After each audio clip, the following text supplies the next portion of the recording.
Welcome into the official. Of course, we have a great show for you this week.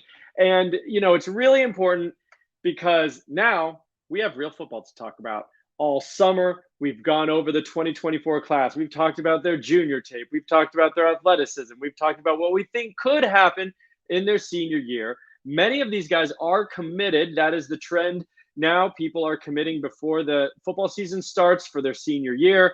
And then, because the early signing days in December and they can't really be taking visits and all that. So they mostly have all the information they need, most players. And so we're talking about committed guys most of the time.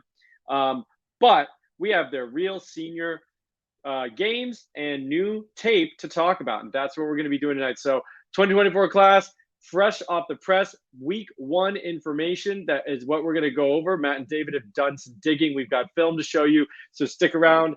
And we'll get into it. This is the official.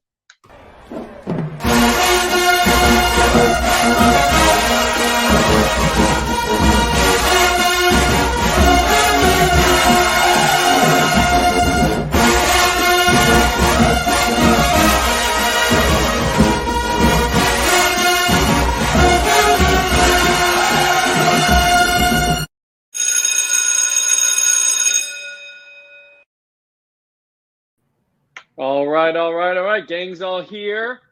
And I'm excited. I think this is going to be a very fun show because we actually, for once, have breaking, fresh game tape to talk about. And so, Matt and David, thank you so much for digging all this up.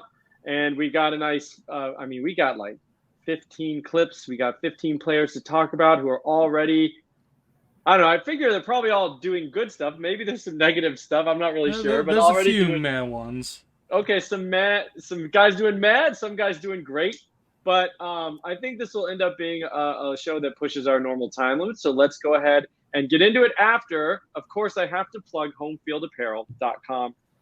I'm not wearing one of their shirts tonight, but I've got about 10 to 15. I wear them to work out in. They're very comfortable. And anywhere from Colorado School of Mines merch all the way to Georgia and Alabama merch and every school in between. They have kind of retro style, very soft, comfortable t-shirts, sweatpants, hats, hoodies, all the stuff, any school you want. And basically, I just buy stuff from schools I think are cool, not even necessarily rooting interest, but just good looking stuff. And if you're a fan of college football, college sports in general, you're going to want to go check them out. Homefieldapparel.com. And if you're a first time buyer, Campus to Canton is your promo code to get 15% off that purchase. And then finally, don't forget to check out campustocanton.com, our parent website. We've got all the resources you need, rankings, interactive tools, other articles and stuff to get you ready for either the college side of your fantasy league, your C2C league, or your NFL dynasty. All of it is included, starting at $2.99 per month. Okay. Now that's out of the way. We should probably say this. Our 2024 rankings just dropped last Thursday. That's right. If you missed, we talked about it a ton or anything, but fresh. We actually didn't. We talked about it on the live show, but of course that was a live show, and I don't know how many of you maybe tuned in, but we have dropped our 2024 initial rankings. Should be. I think most people had about 75 to 80 players ranked. I know Matt has more, but in terms of actually graded with the composite, our initial rankings are up. So excited about that, just in time for week one, which took place for the most part last week. And I figure we can go through these guys in a rough alphabetical. I kind of did it on the fly here. There may be some that aren't exactly alphabetical, but, starting off with Chauncey Bowens, he's the kind of the second running back who's committed to Georgia, behind Nate Frazier. And then interestingly enough, Branton Robinson, news came out today, 2023 or 2022 running back, tore his patellar tendon. And I am not a Twitter doctor. I'm not a physical therapist, but I think that's really bad. He'll definitely miss 2023 football season. I would be hesitant to think he will play at a high level again. I mean, that's just extremely difficult to recover from. So the Georgia depth chart may have lost a contributor for the foreseeable future, even into 2024. With that being said, Chauncey Bowens, what happened, Matt? Take us through it. I'm going to roll the clip and talk to us what he did week 1. Yeah, I didn't really get to check the stat line. It's not available yet, but just in one half, we know he had about 200 rushing yards and a couple touchdowns. I don't know exactly the quality of competition here. I don't think he plays the highest level of ball currently, but I mean, he looks considerably smoother to me here on tape than he has in the past. I think a large part of what's keeping his grade down for me was the change of direction, and he's definitely showing that a lot more on this tape. Enough so that I gave him, a significant bump in my grades. Wow. And I'm starting to actually, if he keeps up performances like this, he could definitely end up with a higher grade than Frazier. At the moment, they're very close now. But I had him, I think it's a 5-point scale. I had him at about a 1 for change of direction in our grading sheets. And, I gave him a significant bump here because he's actually showing, he's making nice cuts. He looks fluid there. I'm not really sure what happened there athletically. Maybe he switched trainers, maybe, something. But he looks a lot better in that aspect to me, and that was my biggest weakness with him. So I feel like if he keeps up performances like this, he's only going to keep rising in my rankings. Okay. I think this is interesting. He says he might even surpass Nate Frazier, which we know, or Daniel Frazier, which we know Matt's not the biggest Frazier fan. But David, you have been a little bit more on my wavelength with Frazier. We both kind of like him. Did Bowens do anything in the way that he did for Matt, where you're significantly kind of altering your position on Bowens after that? Yeah, I definitely agree that he moves much better. I gave him really low marks because that's like a really bad one for me. If you're a stiff running back, it's hard. Even though he's like, I know he's a workout warrior, really strong and all that, and he can just plow through people and stuff. But there's only so much ceiling, I feel like, if you're stiff. And this actually happened. Was it last class with Judkins, or is that two classes ago with Judkins, where I thought he looked stiff on junior tape, and then I watched him again on senior tape, and he looked looser to me. I ended up moving him. I think I had him running back like 23 as a junior, and I moved him up to like running back 8 or somewhere in the top 10. But so it does happen. I don't know exactly why it happens. Maybe it's a different training thing. Maybe he's doing some yoga or something. I have no idea, but he looked more flexible. Yeah, it's really interesting. I mean, I wonder if in talking to coaches, like who knows? I mean, he had committed to Florida and then he committed to Georgia, and through all this communication, this is completely like out of left field. But what if when they talk to these colleges, they get a real plan of, hey, I need you to work on X, Y, and Z, and then we'll offer, or we want to offer you now, but you have to commit to a certain training plan or work on flexibility or whatever. I mean, they're having so many more touch points during that junior year and junior off season probably than they ever did before. Now, I don't know what can go on in those meetings and things like that, but it is interesting to see some specific holes in their game. Obviously, other people saw that, and he worked on it, and we're seeing some dividends there. Okay, going to Colin Hurley, much ballyhooed reclassification, one of the youngest quarterbacks in the class. And we'll throw it to David first. I know you've had a lot of issues with quarterbacks in the 2024 class. But what did Colin Hurley do this week, and do you like him? We got a big, long clip, but we'll just go until you're done. Oh, wait a minute. That's got some sound. Yeah, so might have forgotten to mute that one. That's okay. Alfred, if we're gonna edit this part out, do you have the doc open? Yes, I can. Yeah, we'll edit this part out at this point. Because I have like a lot more just random notes on guys we don't have videos on. I don't know if you checked it out. Did you send it? Is it the normal doc? No, I put it in the chat along with the videos. Okay, let's see. I'll put it in this group chat. I got it. I saw only one person was logged onto the page. Oh yeah. Okay, cool. That's good too. But most of these, don't have videos. It's just quick, say their stat line and move on. Well, for Hurley, I don't know how to mute this video, so we can just talk we about don't it? even need to show the video for him, honestly. Okay. All right. I mean, we have And a by lot the of way, videos to do. just so I know, like David, are you guys both pretty fine talking about anybody, or is there specific guys that one of you knew more about or something? I don't want to throw it to somebody I'm like, fine oh, with I don't have anybody. anything to say. I can Figure it kind out. of read off things, and I pretty much know most of this stuff. Yeah. Okay, I figured. I know you guys talk and stuff during the week. So, all right, this is all coming out, but that's okay. And we'll just go Colin Hurley, and we're not going to play the video because that's too loud. All right, so actually, you can just start talking, and I'll edit it on the other side. So I'll even throw it to you.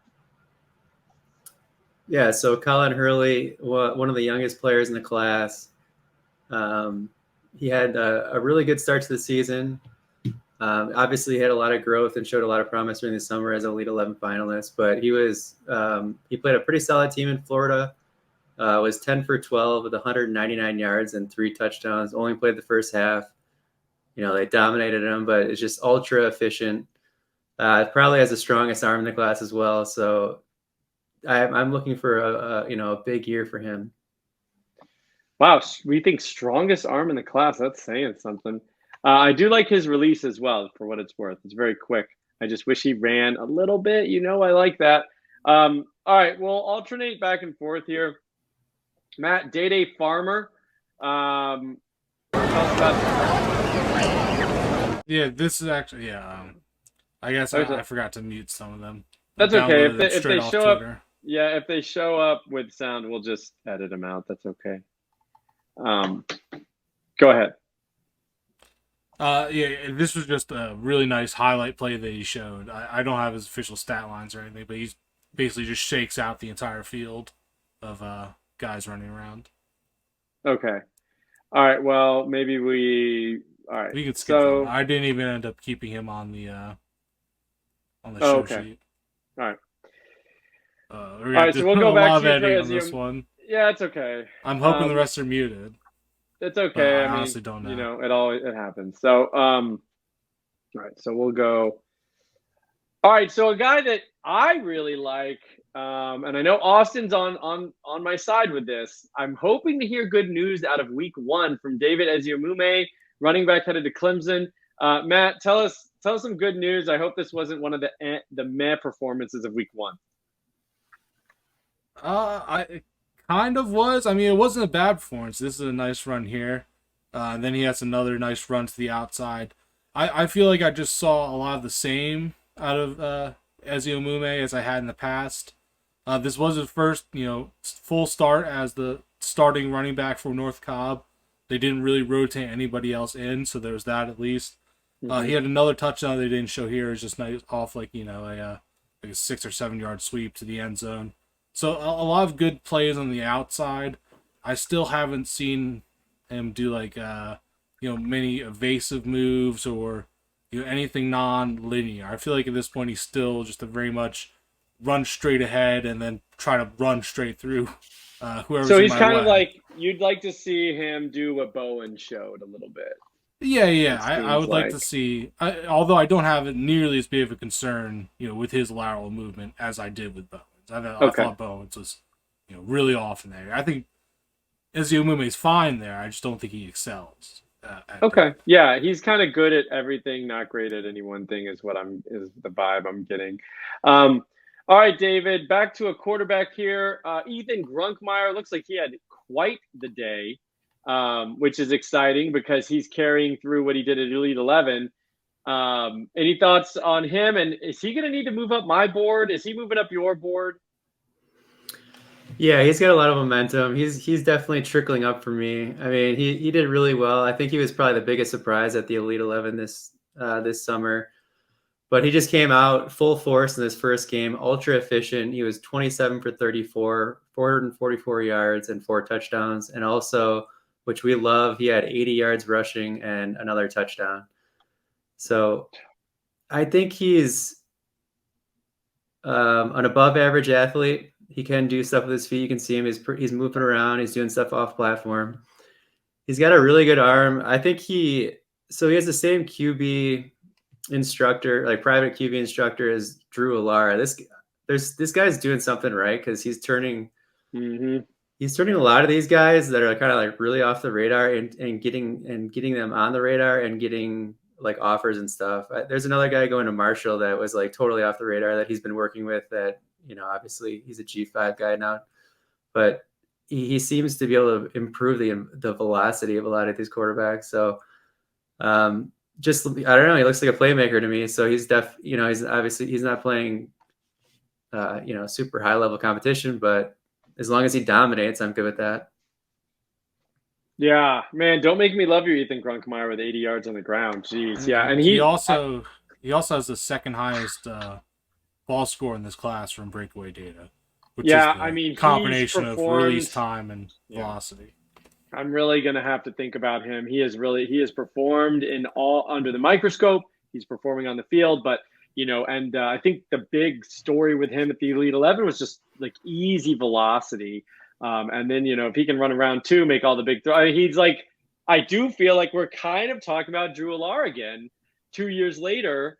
I know it's an easy comp, maybe a lazy comp because of the QB coach, but like, and going to Penn State and all that, but like, man, he's getting pretty interesting here. I think you could pretty easily beat out Prabula and Smolik too once you get Yeah, to. I don't think I it's would really imagine so. a super stacked room at the moment in terms of physical talent, at least. All right, let's talk about Cam Davis. Is he still playing quarterback? Yep, you know it. All right, let's pull him on. Matt, talk to me.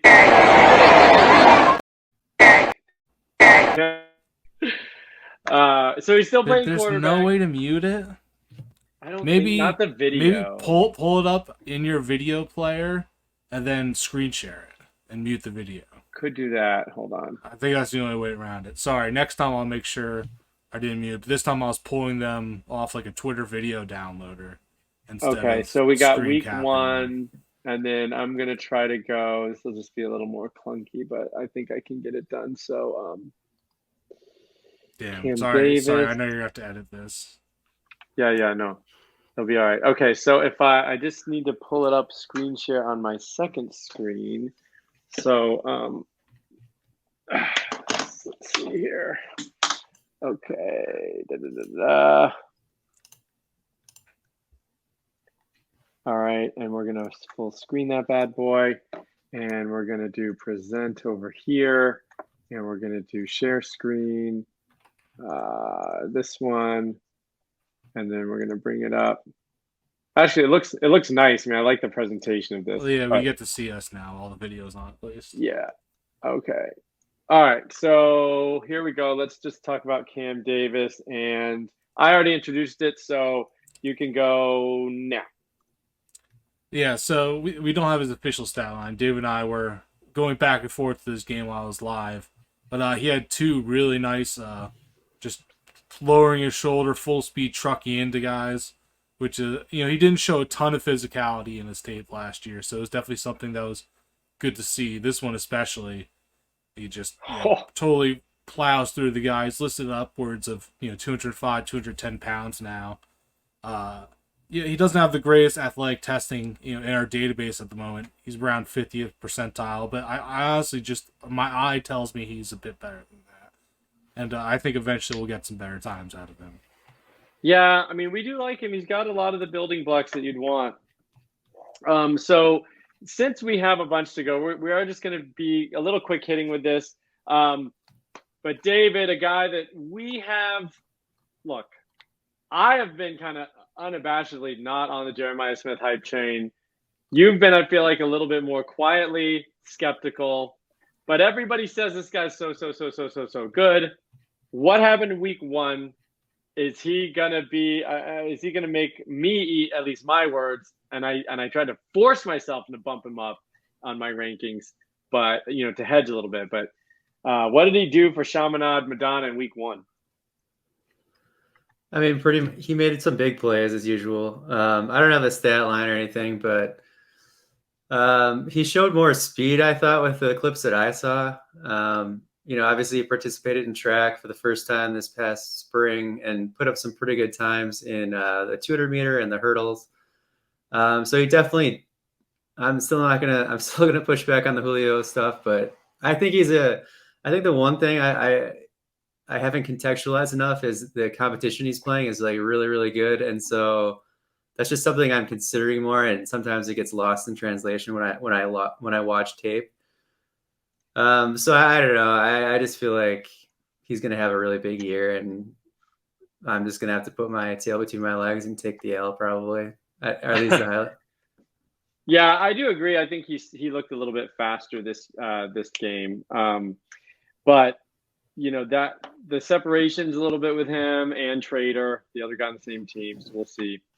I could talk a little bit about Mike Matthews because I did see this play, and we've talked about him on last week's episode as well. But this play is really beautiful.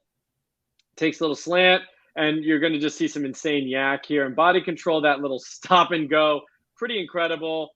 Breaking through arm tackles. I'm not here to say he's like a running back out there, but breaking through some arm tackles. And then this is, I guess, showing some competitiveness or whatever. So, but yeah, that one play made the Twitter rounds.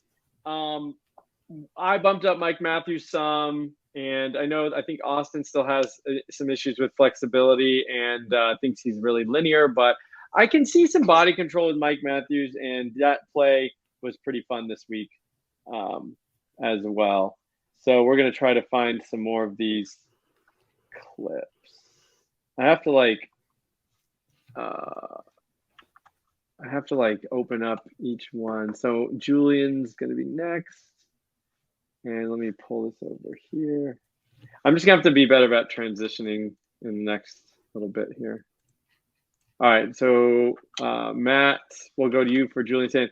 So, like Grunkmeyer, much more high-profile guy to begin with, but another guy who's just risen up all summer, both for us and I think in the eyes of most people. Alabama commit Julian Sayin out of California.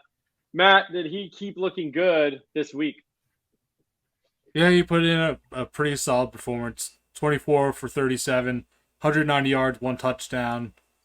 4 carries, 27 yards, 1 rushing touchdown. So show a little bit more on the legs. I mean, his team blew them out. They won 30-6. So I don't think he was too pressured to put up crazy numbers or anything.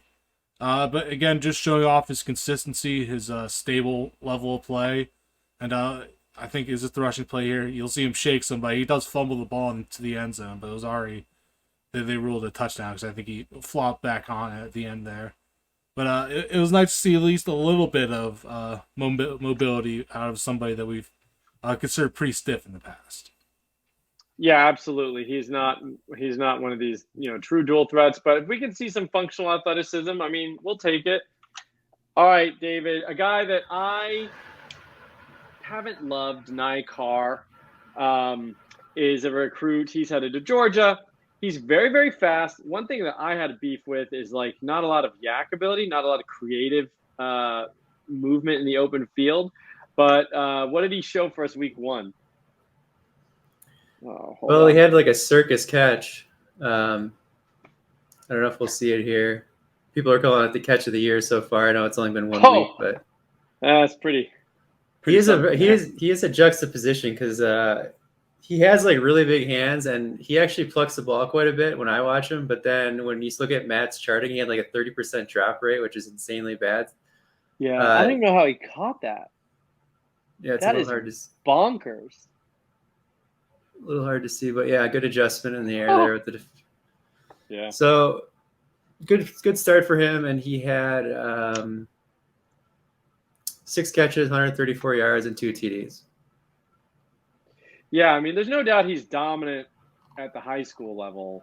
We'll see. Maybe that's hypercritical. He's going to Georgia. They need speed, I think on the outside. So I think he'll have a role. So that's good for him. But we'll see if those hands really show up in the future. So now we got Jarek Gibson, a running back we actually called who's a bust at some point along the way, I think, just that he may not live up to being RB1, RB2 in the class. But he's playing for IMG. They're going to get tons of opportunities down there and a tons of high-profile games. So, Matt, what did Jarek do this week? Yeah, I mean, he put up very, very good numbers. Yeah, like you said, I'm not super high on him currently. I don't really think he showed anything in this game that's going to change my mind there. I mean, IMG talent wise is just so far ahead of a lot of these other teams. But statistically, I mean, he did do what we're looking for him to do at this point, at least. He just made a bunch of solid long runs, took advantage of what he got, and he's definitely athletic enough to potentially make an impact next level. But I just don't love his NFL outlook, and he's going to be stuck behind Cedric Baxter, I think, for at least 2 years, which isn't great. And then they have Christian Clark in the same class, who I kind of like, but have to drop down because there's like no CFF viability there at all. Yeah, I mean, even that one play that we just saw, just like a few extra steps to, I think, change direction, get upfield. So, I just think he's not as shifty, as quick as you might want him to be. I think he's fast in a straight line. He's got good size, and I think he's a fairly physical runner. But I'm not certain. I'm kind of with everybody on the bust potential there. So hopefully not. We root for the best for these guys. We also have to be objective and do what we, think we're seeing. All right. So now we got, who is this? McVeigh. What's his first name? I don't think I know this guy. We can skip it. We're gonna talk about it on the next show. Okay. Then we have Jordan Marshall. I mean, now I'm being all flippant because I know we're gonna edit anyway, so I'm not that worried about it. Okay. Jordan Marshall's going to Michigan. Yeah. All right. David, going to Michigan. We have Jordan Marshall here. I think he's been drafted in some of our mocks and stuff. I think we generally seem to like him as a reasonably interesting running back in this class. So what did he do week one? Are we up or down on Jordan Marshall after 1 week? Pretty flat for me. He had 4 touchdowns, 165 all-purpose yards. He actually played with cramps, and they played a tough opponent too. Ben Davis in Ohio. Sorry, we're gonna have to. This is what a disaster of a show. I didn't even share the screen. Hold on, just back it up. I'll throw it to you, and we'll do that again. All right, so Jordan Marshall heading to Michigan. We got him up here. And David, how did he do for you? Are we up or down on Jordan Marshall? I know we've kind of been drafting him in the mocks and stuff, so he's definitely on our radar. Yeah, I've been viewing Jordan Marshall as kind of a safe play. So I'm pretty flat on him after this performance. It's kind of what I expect from him. They actually got blown out in this game. They played a pretty tough opponent, Ben Davis in Ohio. He actually plays tough competition in Ohio. I think his SOS was over 40 last year. So 165 total yards, 4 touchdowns. I think he scored all their touchdowns. So, he took care of what he had to do. All right, so Michigan's getting, probably a good player. I think that you guys seem to like him more. I need to look at him a little bit closer and do my kind of final numbers on him. Okay, so then now we got to bring up a big dude. Everybody knows him, Dylan Raiola. His first game with Buford, which is a powerhouse in Georgia. We talked about that transfer and how it was coming. I know on Twitter I saw at least one really impressive throw. The arm talent is showing up. And let's take a look at Dylan Raiola from Buford with his first action here. Number 15, I think that's a new number for him. That didn't require a lot of velocity. Just kind of chucked it up there.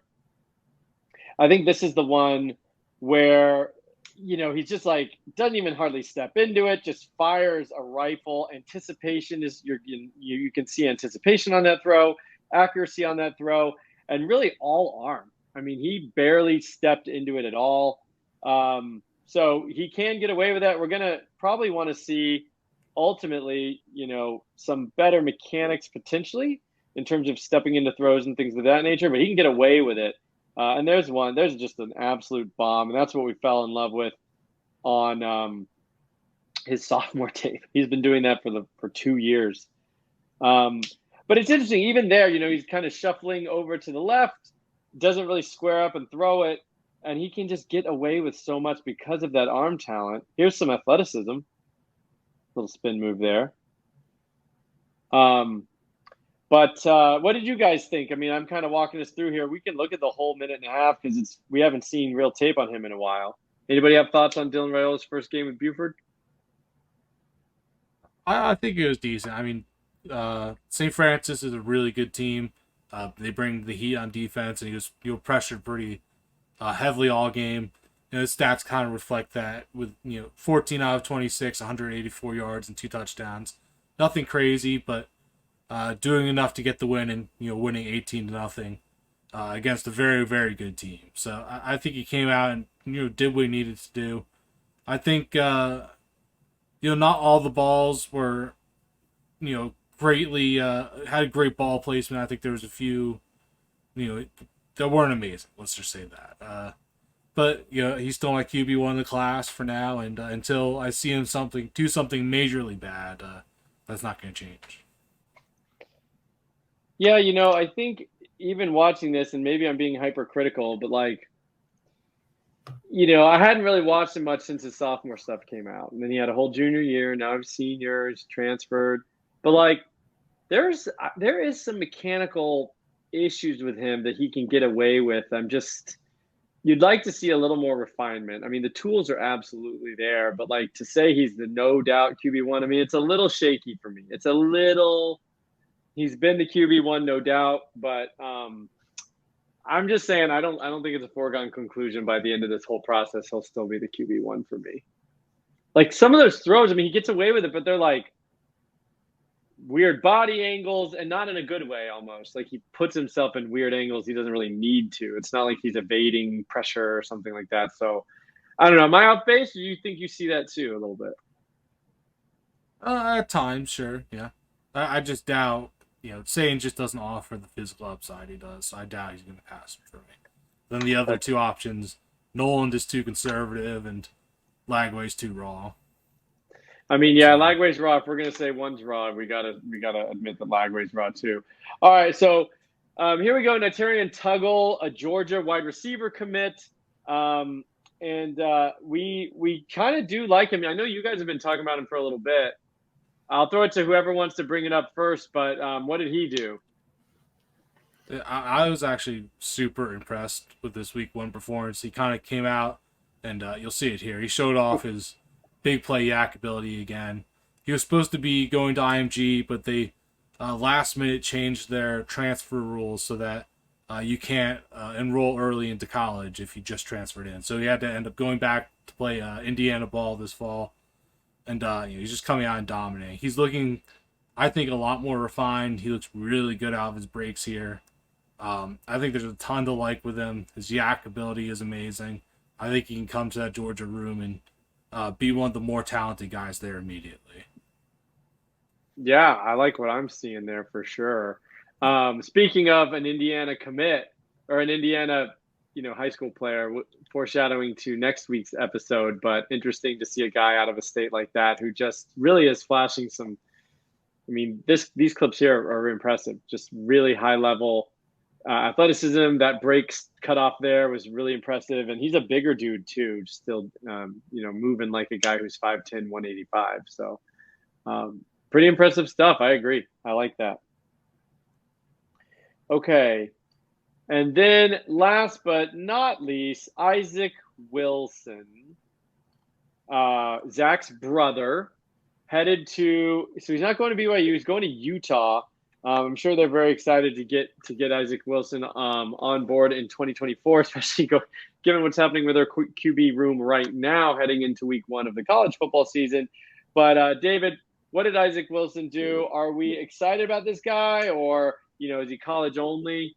Like his brother was, who, I mean, I don't think Zach's going to do anything in the NFL at this point. I'm leaning towards college only at this point. You know me, but huge bounce back from last year because they played Bishop Gorman last year, and he had a tough time. I think it was, I don't know the stat line off the top of my head, but I think he had 6 completions all game and 60 yards or stuff like that, and a few turnovers, but. Huge bounce. They kept it they were in this game for quite a while, which is really tough to do against Bishop Gorman. The number 2 team in the country. The final score was 63-42, Whew. but Gorman pulled away at the end, as we kind of figured would happen. But he did have 369 passing yards, 3 touchdowns, and also had 18 carries for 65 yards and 3 more touchdowns. Wow. So, like, Zach Wilson is, he's athletic, just like Zach Wilson. They're not like super athletes, but they can definitely move for sure. And he's got some twitch to him on his passes and stuff, so I could see him being pretty good at Utah. And yeah, I mean, they're hurting for QB room is QB kind of weird right now too. So very weird. Very weird. I mean, Nate Johnson might end up starting. Without Rising, they almost have nothing else. I mean, unless they get a transfer, like I think Wilson could, compete at least to start year one, like Rashad is doing at Arizona State. So, all right, we'll see. All right, gents. That was pretty great. Nice run through of week 1. I think we got some pretty exciting things on the horizon. I, for one, am really interested now to keep tabs on Raiola. We've got fresh tape to look at now, and no longer relying on just kind of the 2-year-old highlight film that everybody got super excited about. And then Ethan Grunkmeyer, Cam Davis. Yeah, these are all really intriguing names, and we'll see that board change. The next mock will be pretty interesting, I think, after some of this new information. All right, guys, thanks so much. We'll see you next time here on The Official.